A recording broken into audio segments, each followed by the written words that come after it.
এলাকায় আপনারা ঢুকবেন না, ঢুকতে হলে আমার পারমিশন নিয়ে ঢুকবেন। আপনি আমার ইশারা করে ডাকলেন যে আপনি কেন ডাকলেন, কেন ডাকবেন আপনি? আপনার অধিকার কি আছে? শুনুন, এই এলাকায় আপনারা ঢুকবেন না, ঢুকতে হলে আমার পারমিশন নিয়ে ঢুকবেন। আপনি আপনার অফিসে বলবেন, আমি কে আপনার লাগাইব? অবশ্যই বলতে দেবো। মস্তানি করতে আসছেন এখানে? শুনেন, এখানে এখন 500 মানুষের জায়গায় হবে, 500 মানুষের জায়গায় হবে। আপনারা যেটা করতেছেন না, এটা কি? আপনি ড্রেস আছে, আপনি ড্রেস নিয়ে আমার বসতে পারছেন?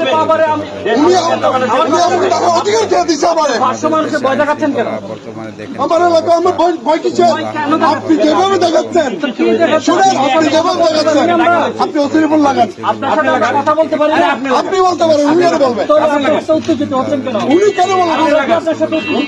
আরে আপনি ওনার টাকার এটা দেখছেন? আপনার সাথে কোনো উত্তেজিত হয়েছে? অবশ্যই এই এলাকার নিরাপত্তা আমরা দিচ্ছি, এই এলাকার নিরাপত্তা আমরা দিচ্ছি। আমাদের সুন্দর